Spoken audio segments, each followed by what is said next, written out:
messieurs, alors, les tribunaux ont leur rentrée solennelle, et c'est vrai que nous n'en avons pas. Et au fil des années, on s'aperçoit que notre loi de finances, finalement, c'est quelque part notre rentrée solennelle. Je vois ici devant moi un parterre d'anciens présidents, des présidents que je tiens à saluer. Sachez toutes et tous, chers amis, que vous êtes des présidents de cœur, vous le resterez à jamais.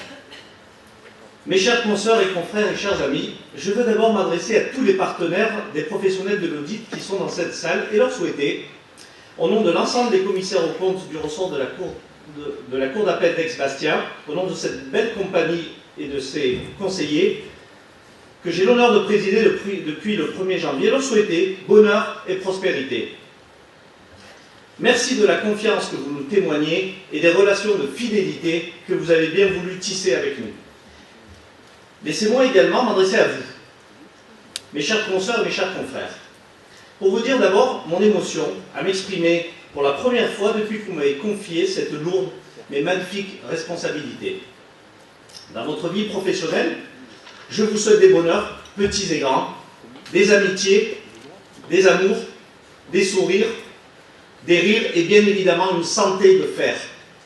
Dans votre vie professionnelle, la liste des vœux que j'aurais à formuler pourrait remplir 3 tomes d'un cahier de doléances, teinté parfois de colère, plus souvent d'inquiétude, mais toujours plein d'enthousiasme.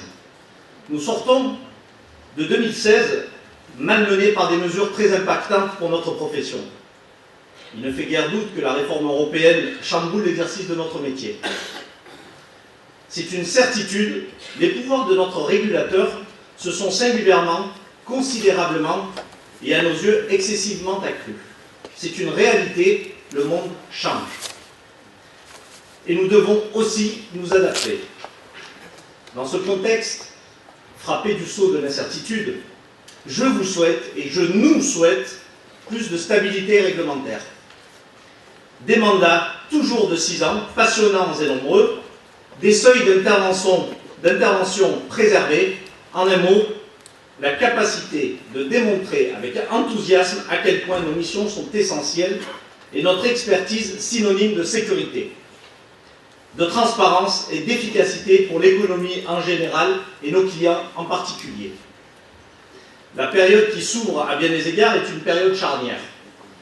La numérisation de l'économie modifie de façon durable nos techniques de contrôle. La digitalisation enfante de nouvelles formes de fraude. Je pense évidemment à la cybercriminalité, je pense à la lutte anti-blanchiment, au financement du terrorisme. Nos contrôles, vous le vivez chaque jour avec plus d'acuité, sont axés beaucoup plus sur les flux que sur les comptes. L'or noir de demain, chers amis, c'est la donnée, c'est la data. Et c'est la raison pour laquelle, tout en préservant notre jugement professionnel, nous devons nous réinventer et continuer à nous adapter sans jamais transiger sur nos valeurs et notre raison d'être. Nous devons le dire, nous devons le répéter, le marteler plus que jamais, le commissaire aux comptes est le garant des processus qui concourent à la sécurité de l'information financière. Il est la sentinelle indispensable au service des entreprises. Sous l'impulsion de Manuel Ibanez, ici présent, que je salue, la profession a envoyé à ses partenaires institutionnels des signaux forts. Les liens avec les acteurs de notre environnement professionnel, et notamment avec les autorités judiciaires, sont resserrés. Aujourd'hui, grâce à toutes les actions engagées, votre compagnie a gagné en visibilité et en reconnaissance aussi. Le projet que je porterai au cours de mon mandat s'inscrira naturellement dans cette dynamique.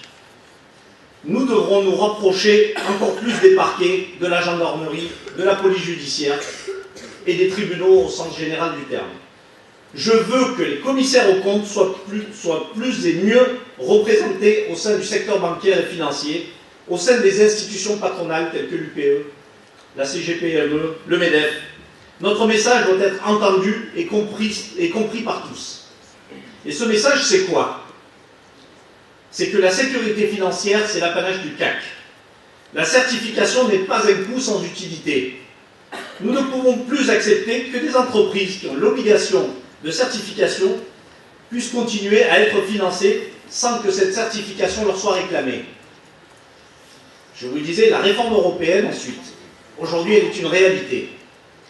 Nous devons nous l'approprier et plus la subir. C'est pourquoi des actions de formation sous toute la région seront engagées pour démystifier et appliquer cette réforme.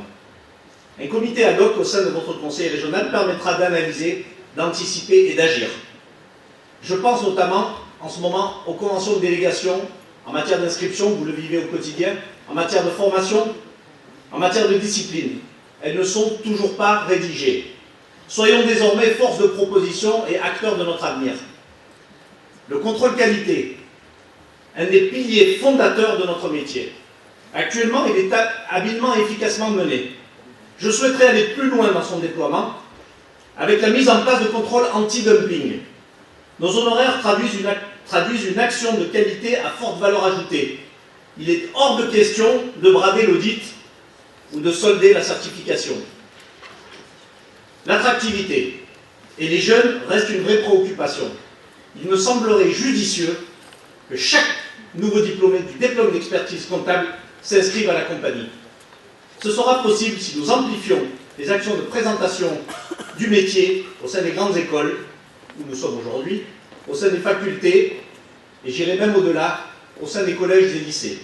Ce sera possible également si nous travaillons de façon encore plus étroite avec l'annexe et le CGEC que je souhaite intégrer de manière plus active encore que ce qu'ils le sont aujourd'hui dans nos événements.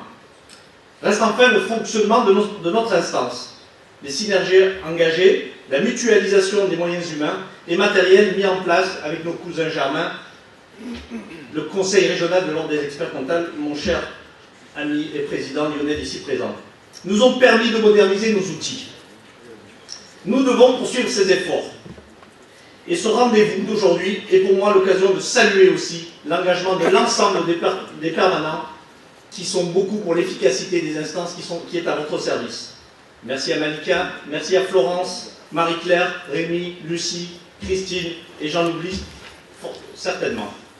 Voilà donc la trajectoire que je souhaiterais préciser en vous répétant ma motivation avec les 22 conseillers au sein du conseil régional de la compagnie d'Expacitia, ma disponibilité et pourquoi le cacher, la fierté d'être aujourd'hui ici à vos côtés. Je vous remercie.